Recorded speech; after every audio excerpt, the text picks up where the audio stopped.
Hello everyone, welcome to my YouTube channel in web of success. तो आप सभी कैसे हैं? आई होप कि आप सभी बहुत ही अच्छे होंगे और बहुत ही अच्छे से पढ़ाई कर रहे होंगे। तो आज हम लोग बातचीत करेंगे क्लास 12 हिंदी के चैप्टर नंबर 3, जिनका नाम है कवितावली। और कवितावली के लेखक हैं तुलसीदास जी। तो पहले हम लोग इंट्रोडक्शन थोड़ा सा कर ले, उसके बाद इनका इस चैप्टर का MCQ हम लोग करेंगे, अर्थात ऑब्जेक्टिव करेंगे। तो चैप्टर नंबर 3 का नाम है कवितावली। चैप्टर नंबर 3 का क्या नाम है? चैप्टर नंबर 3 का नाम है कवितावली। और कवितावली के लेखक कौन है? और कवितावली के लेखक है तुलसीदास जी। कवितावली के लेखक है तुलसीदास जी। कवितावली के लेखक कौन है? कवितावली के लेखक है तुलसीदास जी। और तुलसीदास जी का जन्म 1543 और मृत्यु 1623 ईस्वी में हुई थी। और इनका जो मूल नाम था वो था राम बोला। इनका मूल नाम राम बोला था। इनका मूल नाम क्या था? इनका मूल नाम राम बोला था। और इनकी जो माता का नाम हुलसी देवी। माता का नाम क्या था? माता का नाम था हुलसी देवी। पिता का नाम था आत्माराव दुबे। पिता का नाम आत्माराव दुबे। और इनका जो ये काशी में 15 वर्षों तक रहकर विद्या अध्ययन के इनका जो मूल निवास स्थान, अस्थाई निवास स्थान इनका काशी है। अस्थाई निवास स्थान इनका कौन सी है? इनका अस्थाई निवास स्थान काशी है। और अगर बात करें इनके रचना के बारे में, तो इनका जो रचना है वो है रामचरितमानस। इनका रचना है, जो कि इनका सर्वश्रेष्ठ महाकाव्य है।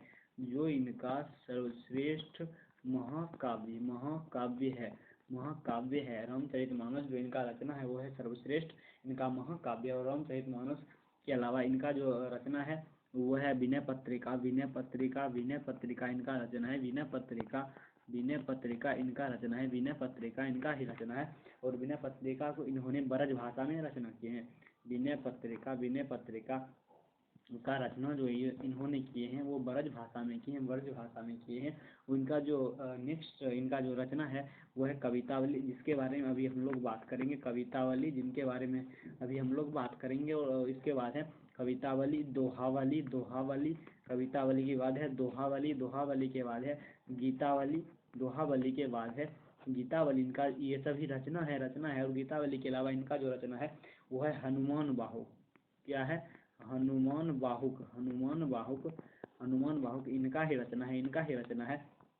हनुमान बाहुक के अलावा है और भी है जानकी मंगल। हनुमान बाहुक के अलावा और भी है जानकी मंगल, पार्वती मंगल और इनका कुछ रचना है। और ये जो इनका जो रचना, इसमें इम्पोर्टेंट जो रचना है वो है रामचरितमानस। इनका जो इम्पोर्टेंट रचना हो जाता है, जो कि सर्वश्रेष्ठ महाकाव्य है। रामचरितमानस इनका जो रचना है ये कुछ दिग्विजय इनको कह सकते हैं। और विनय पत्रिका जो है इनका ये भी कुछ दिग्विजय टाइप का ही है। तो हम लोग बढ़ते हैं ऑब्जेक्टिव की तरफ। तो फर्स्ट ऑब्जेक्टिव की ओर हम लोग बढ़ते हैं। तो फर्स्ट ऑब्जेक्टिव आप लोगों का है तुलसीदास जी का जन्म कब हुआ था? तुलसीदास जी का जन्म कब हुआ था, ये आपका फर्स्ट नंबर क्वेश्चन है। तो फर्स्ट आगे बढ़ने से पहले हम लोग बात कर लें कि आप लोग जो है इस वीडियो को अपने दोस्तों में, आपके जितने भी दोस्त हैं क्लास 12 में है, तो इस वीडियो को आप लोग अपने दोस्तों में शेयर कीजिए। इस वीडियो को क्या कीजिए? शेयर कीजिए। अगर आपको वीडियो पसंद आएगा तो आप लोग वीडियो को प्लीज़ लाइक ज़रूर कर लीजिएगा, क्योंकि ये कंटेंट बनाने में जो है वो बहुत मेहनत होता है कंटेंट बनाने में। लाइक कर लीजिएगा वीडियो को, और इस वीडियो को जो है आप लोग सब्सक्राइब भी कर लीजिएगा। इस वीडियो को और इस चैनल को सब्सक्राइब कर लीजिए। इस चैनल का नाम है वेब ऑफ सक्सेस बाय ए कुमार। और इस चैनल को आप लोग सब्सक्राइब कर लीजिएगा। तो अगर वीडियो पसंद आए तो लाइक ज़रूर कीजिएगा, और अपने दोस्तों में जितने भी व्हाट्सएप ग्रुप हैं, जितने भी टेलीग्राम ग्रुप है, सभी ग्रुप में इस वीडियो को शेयर कीजिएगा। तो चलिए हम लोग ऑब्जेक्टिव क्वेश्चंस की ओर बढ़ते हैं हम लोग। तो ऑब्जेक्टिव क्वेश्चन जो है फर्स्ट क्वेश्चन है तुलसीदास जी का जन्म कब हुआ था। तुलसीदास जी का जन्म कब हुआ था। तुलसीदास जी का जन्म हुआ था वो 1543 ईस्वी में, 1543 ईस्वी में, जो कि अभी हम आप लोगों को बताएं कि तुलसीदास जी का जो जन्म हुआ था वो 1543 ईस्वी में हुआ था। तो नेक्स्ट क्वेश्चन आप लोगों के सामने है, नेक्स्ट क्वेश्चन है आप लोगों का, नेक्स्ट क्वेश्चन जो है आप लोगों का है, नेक्स्ट क्वेश्चन आप लोगों का है कि नेक्स्ट क्वेश्चन आप लोगों का है तुलसीदास का जन्म किस प्रदेश में हुआ था। तुलसीदास जी का जन्म किस प्रदेश में हुआ था। तुलसीदास जी का जन्म किस प्रदेश में हुआ था। तो तुलसीदास जी का जन्म ऑप्शन नंबर ए है हिमाचल प्रदेश, बी है आंध्र प्रदेश, सी है उत्तर प्रदेश, डी है मध्य प्रदेश। तो तुलसीदास जी का जन्म जो हुआ था वो उत्तर प्रदेश में हुआ था। आपका करेक्ट आंसर हो जाएगा उत्तर प्रदेश। अभी हमने आप लोगों को बताया था तो तुलसीदास जी का जन्म जो हुआ था राजापुर बांदा उत्तर प्रदेश में इनका तुलसीदास जी का जन्म हुआ था। तो नेक्स्ट क्वेश्चन की ओर हम लोग बढ़ते हैं। तीसरा क्वेश्चन, काशी में कितने वर्ष तक रहकर तुलसीदास जी ने शिक्षा प्राप्ति की है। तो ऑप्शन नंबर ए है 10 वर्षों तक, ऑप्शन नंबर बी है 15 वर्षों तक, ऑप्शन नंबर बी है 15 वर्षों तक, ऑप्शन नंबर सी है 20 वर्षों तक, ऑप्शन नंबर डी है 25 वर्षों तक। तो आपका इसमें फाइनल आंसर हो जाएगा काशी में कितने वर्षों तक रहकर तुलसीदास जी ने विद्या अध्ययन किया। तो इनका जो फाइनल आंसर हो जाएगा 10 वर्षों तक। क्या हो जाएगा 10 वर्षों तक। तो काशी में जो है तुलसीदास जी 10 वर्षों तक रहकर विद्या अध्ययन के। नेक्स्ट क्वेश्चन की ओर हम लोग चलते हैं। चौथा नंबर क्वेश्चन आप लोगों के सामने आ चुकी है। चौथा नंबर क्वेश्चन से आप लोगों का रामचरितमानस किसकी रचना है। रामचरितमानस किसकी रचना है। तो अभी हमने आप लोगों को बताया था रामचरितमानस है वो तुलसीदास का रचना है। किसका रचना है। तुलसीदास का रचना है और ये इनका सर्वश्रेष्ठ महाकाव्य है। रामचरितमानस तुलसीदास जी का जो रचना है ये सर्वश्रेष्ठ महाकाव्य है। तो आपका ऑप्शन नंबर ए में है सूरदास, बी में तुलसीदास। तो ऑप्शन नंबर आपका बी करेक्ट आंसर हो जाएगा तुलसीदास। रामचरितमानस जो रचना है वो तुलसीदास जी का रचना है। चलिए नेक्स्ट क्वेश्चन की ओर हम लोग बढ़ते हैं। 5वां नंबर क्वेश्चन आप लोगों के सामने आ चुकी है। तो 5वां नंबर क्वेश्चन है तुलसीदास जी किस शाखा के कवि हैं। तो तुलसीदास जी राममार्गी शाखा के कवि हैं। तो तुलसीदास जी किस शाखा के कवि हैं। राममार्गी शाखा के कवि हैं। राममार्गी शाखा के कवि हैं। तुलसीदास जी राममार्गी शाखा के कवि हैं। तुलसीदास जी राममार्गी शाखा के कवि। नेक्स्ट क्वेश्चन की हम लोग चलते हैं। 6ठा नंबर क्वेश्चन आप लोगों के सामने आ चुकी है। 6ठा नंबर क्वेश्चन है दूसरे पद में तुलसीदास ने अपना परिचय किस रूप में दिया। दूसरे पद में तुलसीदास जी का जो दूसरा पद है उस दूसरा पद में तुलसीदास जी ने जो अपना परिचय दिया था वो किस रूप में दिया था। तो ऑप्शन नंबर ए है निर्बल के रूप में, बी है दाता के रूप में, सी है भिखारी के रूप में, डी है इनमें से कोई। तो इनमें से कोई नहीं। तो इनका करेक्ट आंसर आप लोग कमेंट बॉक्स में जरूर दीजिए कि दूसरे पद में तुलसीदास जी ने अपना परिचय किस रूप में दिया। तो इसका option number D correct answer हो जाएगा। अगर इसका जो आंसर की बात करें, मेन आंसर अर्थात करेक्ट आंसर की बात करें, तुलसीदास ने अपने दूसरे पद में अपना परिचय किस रूप में दिया। तो इसका जो करेक्ट आंसर हो जाएगा सीता के दास के रूप में। किसके रूप में दिया। सीता के दास के रूप में तुलसीदास जी ने दूसरे पद में अपना परिचय किस रूप में दिया। तो सीता जी के दास के रूप में। तो चलिए नेक्स्ट क्वेश्चन की ओर हम लोग बढ़ते हैं। 7वां नंबर क्वेश्चन आप लोगों के सामने आ चुका है और 7वां नंबर क्वेश्चन है तुलसीदास जी को किस चीज की भूख है। तो ऑप्शन नंबर ए है यश की, बी है भक्ति की, सी है धन की, डी है इनमें से कोई नहीं। तो तुलसीदास जी को जो भूख है वो भक्ति की भूख है। तुलसीदास जी को किसकी भूख है। तुलसीदास जी को जो भूख है वो भक्ति की भूख है। तुलसीदास जी को किसकी भूख है। तो तुलसीदास जी को भक्ति की भूख है। ऑप्शन नंबर बी आपका करेक्ट आंसर हो जाएगा। तुलसीदास की जो पठित नेक्स्ट नंबर क्वेश्चन है आप लोगों का। तुलसीदास जी के जो पठित पद हैं किस भाषा में रचित है। तुलसीदास जी के जो पठित पद हैं किस भाषा में रचित हैं। तो अवधी भाषा में। तुलसीदास जी के पठित पद किस भाषा में रचित है। तो अवधी भाषा में। इनका जो करेक्ट आंसर हो जाएगा ऑप्शन नंबर डी अवधी भाषा। तुलसीदास जी के जो पठित पद किस भाषा में रचित है। तो अवधी भाषा में तुलसीदास जी का पठित पद रचित है। तो चलिए नेक्स्ट क्वेश्चन की हम लोग बढ़ते हैं। नेक्स्ट क्वेश्चन है आप लोगों के सामने तुलसीदास के प्रथम पद में किसकी स्तुति की गई है। तुलसीदास के प्रथम पद में किसकी स्तुति की गई है। तो तुलसीदास के जो प्रथम पद है तुलसीदास ने प्रथम पद में किसकी स्तुति की है। अर्थात तुलसीदास जी का जो प्रथम पद है उसमें जो स्तुति की गई है तो सीता जी की स्तुति की गई है। किसकी स्तुति की गई है। सीता जी की। ऑप्शन नंबर सी आपका करेक्ट आंसर हो जाएगा। तुलसीदास ने अपने प्रथम पद में किसकी स्तुति की है, तो सीता जी की स्तुति। यह नेक्स्ट क्वेश्चन आप लोगों के सामने आ चुका है। तुलसीदास के दोनों पदों में किस रस की व्यंजना हुई है, तुलसीदास के दोनों पदों में तुलसीदास के जो दोनों पदों में किस रस की व्यंजना हुई, किस रस की व्यंजना हुई है।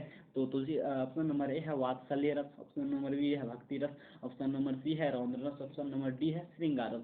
तो तुलसीदास के दोनों पदों में किस रस की व्यंजना हुई है, तो तुलसीदास के दोनों पदों में अगर किस रस की व्यंजना हुई इसकी बात करें तो तुलसीदास के दोनों पद भक्ति रस की व्यंजना हुई है। किस रस की, भक्ति रस की। तुलसीदास के जो दोनों पदों में किस रस की व्यंजना हुई है, तो भक्ति रस की व्यंजना हुई है। चलिए नेक्स्ट क्वेश्चन की हम लोग बढ़ते हैं। नेक्स्ट क्वेश्चन आप लोगों का सामने आ चुका है। आप लोगों के सामने 11 नंबर क्वेश्चन है। 11 नंबर क्वेश्चन आप लोगों का है, तुलसीदास ने प्रथम पद में अपना परिचय किस रूप में दिया। तुलसीदास ने अपना परिचय किस रूप में दिया, प्रथम पद में।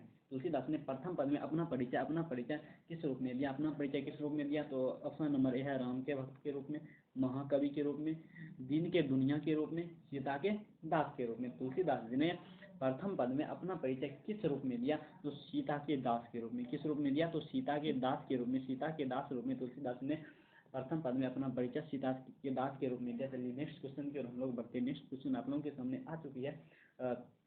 तो आप लोगों से रिक्वेस्ट है कि आप लोग वीडियो को शेयर कर दीजिए, जितने भी आप लोगों का दोस्त है जो कि 12th में है वो अपने दोस्तों के पास वीडियो को शेयर कीजिए। और आप लोग प्लीज़ वीडियो को लाइक कीजिए और सब्सक्राइब कीजिए। अगर आप हमारे चैनल पर न्यू हैं तो आप लोग वीडियो को चैनल को हमारे इस यूट्यूब चैनल को सब्सक्राइब कीजिए।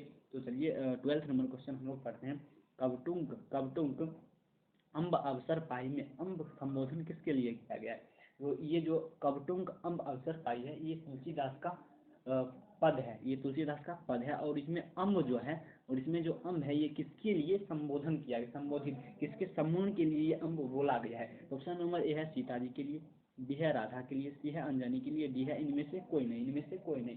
तो हम लोगों का इसमें जो करेक्ट आंसर हो जाएगा ऑप्शन नंबर ए हो जाएगा। Option number A Sita ji के लिए, ऑप्शन नंबर ए हो जाएगा सीता जी के लिए। कबटुंक अम्ब अवसर पाई में अम्ब सीता जी के लिए संबोधित है। अम्ब किसके लिए संबोधित है, तो अम्ब सीता जी के लिए संबोधित की गई है। चलिए नेक्स्ट क्वेश्चन के हम लोग बढ़ते 13वां नंबर क्वेश्चन आप लोगों के सामने आ चुकी है। तुलसीदास तो कौन तुलसीदास के मित्र नहीं थे, कौन तुलसीदास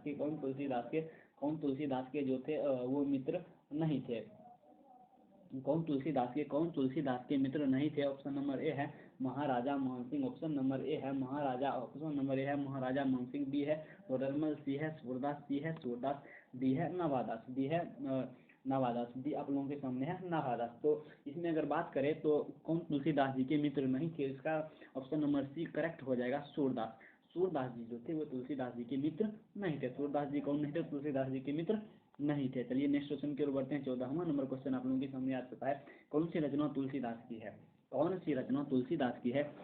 तो ऑप्शन नंबर ए है सूरसागर तुलसीदास का रचना नहीं है। सूरसागर किसका रचना है, सूरसागर जो रचना है वो है सूरदास का रचना है। सूरसागर किसका रचना है, सूरदास का। ऑप्शन नंबर बी है विनय पत्रिका जो है, विनय पत्रिका आप लोगों को क्लास से पहले जो परिचय करवा रहे थे उसमें बताए थे आप लोगों को विनय पत्रिका जो रचना है वो तुलसीदास का है। विनय पत्रिका किसका रचना है, विनय पत्रिका तुलसीदास का रचना है। कौन सी रचना तुलसीदास की है, तो विनय पत्रिका जो है वो तुलसीदास जी का रचना है। तो चलिए नेक्स्ट क्वेश्चन आप लोगों के सामने आ चुकी है। कौन सी रचना तुलसीदास जी की नहीं है, जो पार्वती मंगल है, बात करें पार्वती मंगल तुलसीदास का ही रचना है। और वैराग्य संदीपनी की अगर बात करें तो वैराग्य संदीपनी भी तुलसीदास का ही रचना है। और कवितावली भी तुलसीदास जी का ही रचना है। और आखिरी कलल जो इसमें है, आखिरी कलल तुलसीदास जी का रचना नहीं है। तो ऑप्शन नंबर सी आप लोगों का करेक्ट हो जाएगा। आखिरी कलल, जो आखिरी कलल है वो क्या है, आखिरी कलल जो है ऑप्शन नंबर सी ये तुलसीदास जी का रचना नहीं है।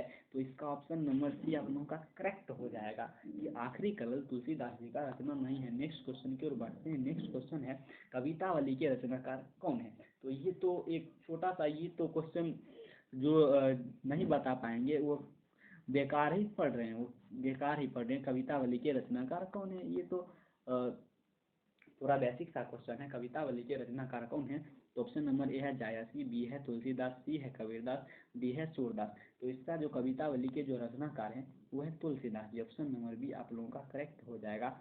तुलसीदास जी कवितावली के रचनाकार कौन है? तुलसीदास जी कवितावली के रचनाकार कौन है? तुलसीदास जी। चलिए नेक्स्ट क्वेश्चन की ओर हम लोग बढ़ते हैं। नेक्स्ट क्वेश्चन आप लोगों के सामने आ चुकी है। हनुमान बाहु को तुलसीदास की किस कृति का एक अंग माना जाता है? हनुमान बाहु को तुलसीदास की किस कृति का एक अंग माना जाता है? तो ऑप्शन नंबर ए है जानकी मंगल, ऑप्शन नंबर बी है कवितावली, सी है गीतावली, डी है श्री कृष्ण गीतावली। श्री कृष्ण गीतावली। तो जो हनुमान बाहु को तुलसीदास की किस कृति का अंग माना जाता है, इस क्वेश्चन का आंसर हो जाएगा कवितावली का। किसका? कवितावली का। कवितावली किसका हो जाएगा? कवितावली। कवितावली कवितावली का हनुमान बाहु को तुलसीदास की किस कृति का एक अंग माना जाता है? तो कवितावली का एक अंग माना जाता है। तो रामचरितमानस नेक्स्ट क्वेश्चन है आप लोगों का। रामचरितमानस का प्रधान रस है। रामचरितमानस का प्रधान रस है। ऑप्शन नंबर ए है, ऑप्शन नंबर ए आप लोगों के सामने है। ऑप्शन नंबर ए है वीर रस, ए है वीर रस, बी है श्रृंगार रस, सी है करुण रस, डी है भक्ति रस। तो रामचरितमानस का जो प्रधान रस है वो है भक्ति रस। रामचरितमानस का प्रधान रस है, प्रधान रस कौन रस है? तो भक्ति रस है। ऑप्शन नंबर डी आप लोगों का करेक्ट आंसर हो जाएगा। तो आप लोग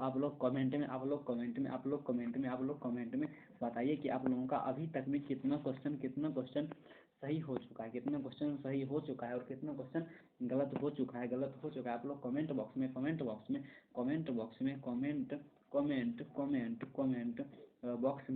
में कमेंट कीजिए कि आप लोगों का कितना क्वेश्चन अभी तक में सही हो चुका है और कितना गलत हो चुका है। तो हम लोग अब नेक्स्ट क्वेश्चन की ओर बढ़ेंगे। तो हम लोग नेक्स्ट क्वेश्चन की ओर अब हम लोग क्या करेंगे? तो नेक्स्ट क्वेश्चन की ओर हम लोग बढ़ेंगे। तो आप लोगों के सामने नेक्स्ट क्वेश्चन आ चुकी है 19वां नंबर क्वेश्चन। निम्नलिखित में रामचरितमानस क्या है? तो निम्नलिखित में रामचरितमानस क्या है? ऑप्शन नंबर ए है गीति काव्य, बी है गाथा, सी है महाकाव्य, डी है खंड काव्य। तो रामचरितमानस जो है वो है सर्वश्रेष्ठ महाकाव्य। वो क्या है? रामचरितमानस जो है सर्वश्रेष्ठ महाकाव्य है। रामचरितमानस क्या है? तो रामचरितमानस सर्वश्रेष्ठ महाकाव्य है, जो कि हम आप लोगों को क्लास से पहले बता चुके हैं कि रामचरितमानस जो तुलसीदास जी का एक सर्वश्रेष्ठ महाकाव्य। चलिए नेक्स्ट क्वेश्चन की ओर हम लोग बढ़ते हैं। इनमें से कौन सी रचना तुलसीदास जी की नहीं है? इनमें से कौन सी रचना तुलसीदास जी की नहीं है? ए ऑप्शन नंबर ए है कवितावली तुलसीदास का रचना है। बी है बरवे रामायण भी तुलसीदास जी का ही रचना है। सी है गीतावली भी तुलसीदास जी का ही रचना है। और डी जो राधा स्तुति है ये तुलसीदास का रचना नहीं है। तो ऑप्शन नंबर डी आपका करेक्ट आंसर हो जाएगा। इनमें से कौन सी रचना तुलसीदास की नहीं है? तो राधा स्तुति जो है ये तुलसीदास का रचना नहीं है। ये आपका करेक्ट आंसर हो जाएगा। तो ये नेक्स्ट क्वेश्चन की ओर बढ़ते हैं। नेक्स्ट क्वेश्चन आप लोगों के सामने आ चुका है। मानस अर्थात रामचरितमानस। मानस अर्थात रामचरितमानस का रचना समय क्या है? रामचरितमानस का रचना समय क्या है? ऑप्शन नंबर ए है संवत 1631, ऑप्शन नंबर बी है संवत 1620, ऑप्शन नंबर सी है संवत 1480, ऑप्शन नंबर डी है संवत 1632 ईस्वी।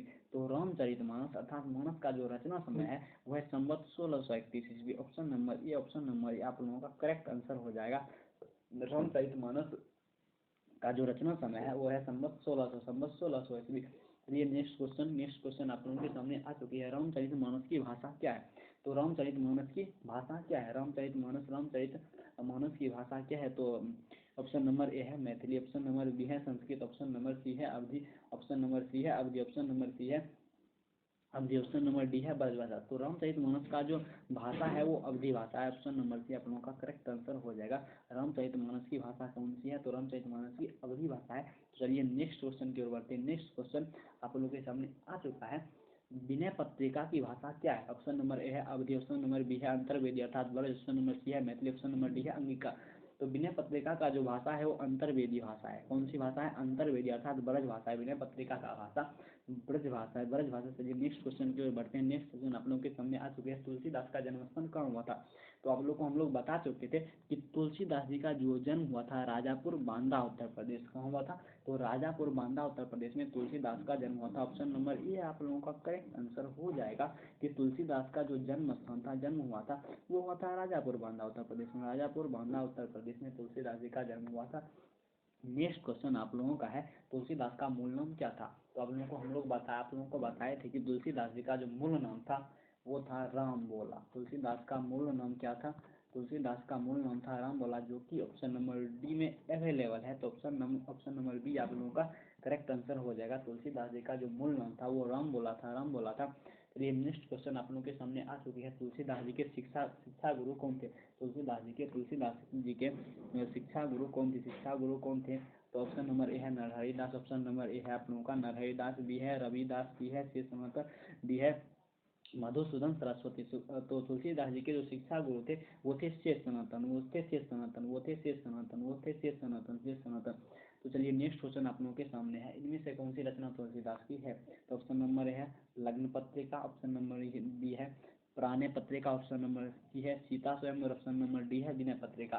तो आप लोग बताइए कि तुलसीदास जी का इनमें से कौन सी रचना है। तो लग्न पत्रिका जो है वो तुलसीदास जी का रचना नहीं है। प्रणय पत्रिका ये भी तुलसीदास जी का रचना नहीं है। सीता स्वयंवर भी तुलसीदास जी का रचना नहीं है। यहाँ पर ऑप्शन नंबर डी में जो विनय पत्रिका है यही तो तुलसीदास जी का रचना है। उनका जो रचना भाषा है वो है ब्रज भाषा अर्थात अंतर्वेदी भाषा। चलिए नेक्स्ट क्वेश्चन की ओर बढ़ते हैं। कौन सी कीर्ति तुलसीदास द्वारा रचित है, कौन सी कीर्ति तुलसीदास द्वारा रचित है, कौन सी कीर्ति तुलसीदास द्वारा रचित है।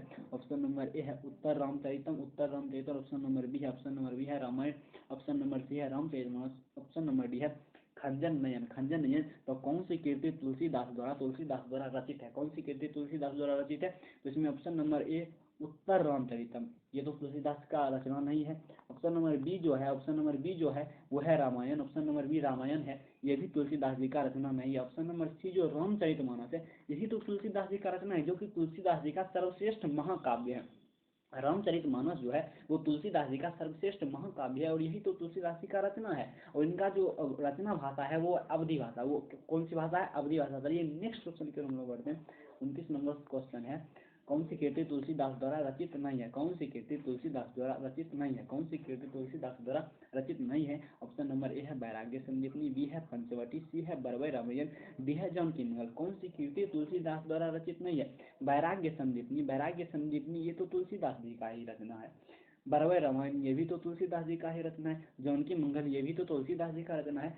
तो फाइनल आंसर आप लोगों का कौन सा हो जाएगा। तो तुलसीदास द्वारा जो रचित नहीं है, तुलसीदास कौन सी रचना नहीं की है। तो पंचवटी ये जो है ना, ऑप्शन नंबर बी में पंचवटी, ऑप्शन नंबर बी में पंचवटी जो है वो तुलसीदास जी का रचना नहीं है। तो ऑप्शन नंबर बी आपका करेक्ट आंसर हो जाएगा पंचवटी तुलसीदास जी का रचना नहीं है, तुलसीदास जी का रचना नहीं है। तो क्वेश्चन नंबर 30 आप लोगों के सामने आ चुका है। पाठ्य पुस्तक में संकलित तुलसी के पद तुलसीदास की किस कीर्ति से लिए गए हैं। पाठ्य पुस्तक में जो संकलित तुलसीदास जी के पद है, पाठ्य पुस्तक में संकलित तुलसीदास के पद तुलसीदास के किस कीर्ति से लिए गए हैं। दोहावली से, रामलला से, कवितावली से, विनय के पद से। तो इसका करेक्ट आंसर क्या हो जाएगा आप लोग कमेंट बॉक्स में बताइए कि पाठ्य पुस्तक में संकलित जो तुलसीदास जी के जो पद है तुलसीदास जी के किस कीर्ति से लिए गए हैं। तुलसीदास जी के किस कीर्ति से लिए गए। तो ऑप्शन नंबर ए है दोहावली, ऑप्शन नंबर बी है रामलला नाच से, ऑप्शन नंबर सी है कवितावली से, ऑप्शन नंबर सी क्या है कवितावली से, और ऑप्शन नंबर डी है विनय के पद से। तो आप लोग इसका उत्तर कमेंट बॉक्स में दीजिए, इसका उत्तर कमेंट बॉक्स में इसका उत्तर आप लोग दीजिए कि पाठ्य पुस्तक में संकलित जो तुलसीदास के पद है ये कौन सी कीर्ति से, तुलसीदास के कौन सी कीर्ति से लिए गए हैं, तुलसीदास जी के कौन सी कीर्ति से लिए गए हैं, तुलसीदास जी के कौन सी कीर्ति से लिए गए हैं। तो इसका जो आंसर हो जाएगा, इसका जो करेक्ट आंसर हो जाएगा विनय के पद से। क्या हो जाएगा, विनय के पद से। तुलसीदास जी का जो कवितावली जो रचना है ये तुलसीदास जी का विनय के पद से लिए गए हैं। तो नेक्स्ट क्वेश्चन आप लोगों के सामने आ चुका है 31वां नंबर क्वेश्चन। तुलसीदास किस काल के कवि थे, तुलसीदास जी किस काल के कवि थे। ऑप्शन नंबर ए है आदिकाल के, ऑप्शन नंबर बी है रीति काल के, ऑप्शन नंबर सी है आधुनिक काल के, ऑप्शन नंबर डी है भक्ति काल के। तो तुलसीदास जी जो थे वो किस काल के कवि थे? तुलसीदास जी जो थे वो भक्ति काल के कवि थे। इसमें आप लोगों को हम ट्रिक बता दें, पहला नंबर है आपका करवक के रचयिता, करवक के रचयिता, करवक के रचयिता, करवक के रचयिता। पहला नंबर जो चैप्टर है वो करवक के रचयिता मलिक मोहम्मद जैसी है, जो कि भक्ति काल के कवि हैं। दूसरा नंबर है सूरदास, पद के रचयिता, पद के रचयिता, पद के रचयिता कौन है? सूरदास जी, सूरदास जी ये भी भक्ति काल के कवि हैं। और जो तीसरा नंबर है, तीसरा नंबर जो है कवितावली, कवितावली, कवितावली, कवितावली, कवितावली की भी रचना जो है तुलसीदास जी है, तुलसीदास जी जो है ये भी है भक्ति काल के ही कवि, ये भी भक्ति काल के। और तीसरा के बाद पहला पहला दूसरा तीसरा और चौथा, ये चार जो चैप्टर आप लोगों का है, ये चार जो चैप्टर आप लोगों का है, इनके जो कवि हैं वो भक्ति काल के कवि है। और चौथा जो आप लोगों का है छप्य, छप्य, छप्य, छप्य क्या है? चौथा क्या है? छप्य। छप्य के कवि कौन है? नाभादास जी, नाभादास जी छप्य के कवि है नाभादास जी, ये भी भक्ति काल के ही कवि, नाभादास जी भी भक्ति काल के ही कवि थे। तो आपका जो फाइनली हो जाएगा पहला चैप्टर, दूसरा चैप्टर, तीसरा चैप्टर, चौथा चैप्टर, ये चारों चैप्टर के जो कवि है वो भक्ति काल के कवि हैं। अगर बात करें पांचवा चैप्टर के कवि, पांचवा चैप्टर के कवि किस काल के हैं? तो पांचवा चैप्टर के जो कवि हैं, पांचवा चैप्टर आप लोगों का है कवित्त, कवित्त के लेखक भूषण जी, और भूषण जी रीति काल के कवि हैं, रीति काल के कवि हैं। भूषण जी किस काल के कवि हैं? भूषण जी रीति काल के कवि हैं। तो यहाँ पर फाइनली जो है पहला दूसरा तीसरा चौथा इनके जो कवि हैं, इनके जो कवि हैं पहला दूसरा तीसरा चौथा के जो कवि हैं चैप्टर के भक्ति काल के, किस काल के? भक्ति काल के, भक्ति काल के, किस काल के? भक्ति काल के, भक्ति काल के। और पांचवा चैप्टर के कवि कौन है? रीति काल के, रीति काल के पांचवा चैप्टर के कवि हैं रीति काल के, किस काल के? रीति काल के। और पांचवा के अलावा जितना भी आप लोगों का चैप्टर है, छठा, सातवां, आठवां, नौवां, दसवां, ये सभी के कवि किस काल के? आधुनिक काल के कवि हैं। किस काल के हैं? आधुनिक काल के, ये सभी के कवि आधुनिक काल के हैं। तो ये बात आप लोग याद रखिएगा, इसमें आप लोग कन्फ्यूजन में नहीं जाइएगा। तो पहला दूसरा तीसरा चौथा अर्थात जिस कवि के अंत में दास लगा हुआ है, दास लगा हुआ है, तो वो कवि भक्ति काल के हैं। भक्ति काल के जिस कवि के नाम के अंत में दास लगा हुआ है कवि कौन, किस काल के? तो भक्ति काल के कवि हैं। और पहला दूसरा तीसरा चौथा ये चार जो कवि थे, पहला से चौथा तक जो कवि हैं ये भक्ति काल के कवि। और पांचवा जो चैप्टर आप लोगों का कवित्त के लेखक हैं भूषण जी, और भूषण जी रीति काल के कवि। और पांचवा के अलावा जितना भी आप लोगों का चैप्टर है उनके कवि आधुनिक काल के। चलिए नेक्स्ट क्वेश्चन की ओर हम लोग बढ़ते हैं, नेक्स्ट क्वेश्चन की ओर बढ़ते हैं। नेक्स्ट क्वेश्चन आप लोगों का कवितावली के रचनाकार कौन है? कवितावली के रचनाकार कौन है? आप लोगों का जो नेक्स्ट क्वेश्चन है, नेक्स्ट क्वेश्चन कवितावली के रचनाकार कौन है? कवितावली, कवितावली, कवितावली के रचनाकार, कवितावली के रचनाकार कौन है? तो कवितावली के रचनाकार मलिक मोहम्मद जैसी हैं, या तुलसीदास हैं, या कबीरदास हैं, या सूरदास हैं। तो आप लोग कमेंट बॉक्स में इस क्वेश्चन का आंसर दीजिएगा कि कवितावली के रचनाकार कौन है। और इस क्वेश्चन का आंसर हम आप लोगों को नहीं बताएंगे, और इस क्वेश्चन का जो आंसर है आप लोग कमेंट बॉक्स में दीजिएगा कवितावली के रचनाकार कौन है। तो आप लोगों का यह क्वेश्चन समाप्त हुआ। चैप्टर 3 जो है क्लास 12 हिंदी का, उसका एमसीक्यू क्वेश्चन अर्थात ऑब्जेक्टिव क्वेश्चन समाप्त हुआ। और जितने भी हम आप लोगों को क्वेश्चन पढ़ाए हैं उस क्वेश्चन को आप लोग एक बार रिवीजन कर लीजिएगा, एक बार रिवीजन कर लीजिएगा। और उसके बाद हम आप लोगों के सामने नेक्स्ट डे लेकर के आएंगे चैप्टर नंबर 4, चैप्टर नंबर 4 जिस चैप्टर का नाम है चैप्टर नंबर 4 का नाम है छप्य। चैप्टर नंबर 4 का क्या नाम है? छप्य, छप्य। चैप्टर नंबर 4 का नाम है छप्य। और जिनके कवि हैं नाभादास, जिनके कवि हैं नाभादास। छप्य के कवि कौन है? छप्य के कवि नाभादास जी है। और नेक्स्ट डे आप लोगों के सामने चैप्टर नंबर 4 लाएंगे और इसका एमसीक्यू करेंगे नेक्स्ट डे। तो इस चैप्टर में आप लोगों का कितना क्वेश्चन सही हुआ, कितना क्वेश्चन सही हुआ और कितना क्वेश्चन गलत हुआ, आप लोग कमेंट बॉक्स में प्लीज़ कमेंट जरूर कीजिएगा। आप लोग अपना रिस्पॉन्स जरूर दीजिएगा।